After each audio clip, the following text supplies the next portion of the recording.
Hello everyone, क्या आपको भी मॉलिक्यूलर ऑर्बिटल थ्योरी का इस्तेमाल करके बॉन्ड ऑर्डर निकालने में समस्या आता है? अगर ऐसा आपके साथ होता है तो आज ये समस्या खत्म।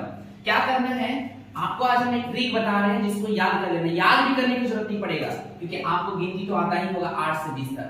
क्या करना है, देखिए जो बॉन्ड ऑर्डर का तरीका है, अगर आपका आया 14, क्या आएगा 14 थोड़ा सा देर में बताएंगे। अगर 14 आया तो समझना है कि इसका बॉन्ड ऑर्डर 3 होगा। और उसके बाद क्या करना है, 14 से ऊपर 0.5 घटाते चले जाना है और उसके नीचे भी 0.5 घटाते चले जाना है। तो बताइए 3 में से 0.5 घटाएंगे कितना होगा, 2.5। उसमें से 0.5 घटाएंगे कितना हो जाएगा, 2। उसमें से 0.5 घटाएंगे कितना हो जाएगा, 1.5। उसमें से घटाएंगे तो कितना हो जाएगा, 1। उसमें से घटाएंगे तो कितना हो जाएगा, 0.5। और उसमें से घटाएंगे तो कितना हो जाएगा, 0। उसी तरह से आपको नीचे भी करना है, 0.5 को घटा देना है। क्या आ जाएगा, 2.5, 2.0, 1.5, 1, 0.5 एंड 0। ठीक है, चलिए हम लोग सवाल से देखते हैं।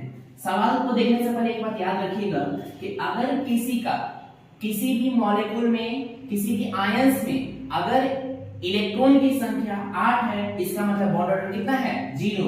9 है, इसका मतलब कितना है, 0.5। तो चलिए अब सवाल को देखते हैं। हमारे पास है नाइट्रोजन। एक नाइट्रोजन में इलेक्ट्रॉन की संख्या कितनी होती है, तो सर इलेक्ट्रॉन की संख्या कैसे निकालेंगे बच्चा, प्रोटॉन की संख्या ही एटॉमिक नंबर होता है। तो अगर उस पर प्लस माइनस चार्ज नहीं है, इसका मतलब है कि नंबर ऑफ प्रोटॉन और नंबर ऑफ इलेक्ट्रॉन क्या है, बराबर है। तो कैसे निकालेंगे, तो एक नाइट्रोजन में कितना होता है, 7 होता है। कितना नाइट्रोजन है, 2 है, तो 7 गुना कितना हो गया, 14। अब बताइए 14 के लिए बॉन्ड ऑर्डर कितना है, 14 के लिए 3 है। उसी तरह से ध्यान से देखिए, अगर कार्बन का में इलेक्ट्रॉन की बात करें तो टोटल कार्बन में इलेक्ट्रॉन कितना हुआ, तो एक कार्बन में 6, 2 का है तो कितना हो जाएगा, 12। और 12 के लिए क्या है बॉन्ड ऑर्डर, 2, तो लिख देंगे 2। इसी तरह से आप लोग इसको बनाएंगे। एक देखिए आयन वाला दिखाते हैं। अगर किसी आयन में या फिर किसी मॉलिक्यूल में प्लस चार्ज है, इसका मतलब क्या होता है, एक इलेक्ट्रॉन दिया है। अब एक इलेक्ट्रॉन दिया है तो एक नाइट्रोजन पे कितना होता है, 7। कितना नाइट्रोजन है, 2, और एक इलेक्ट्रॉन का किया दिया है, तो 7 गुना 14 में से 1 घट जाएगा, यानी जितना आएगा उसमें से क्या कर देंगे, घटा देंगे, तो कितना हो जाएगा, 13। और 13 के लिए क्या होता है, 13 के लिए 2.5 होता है।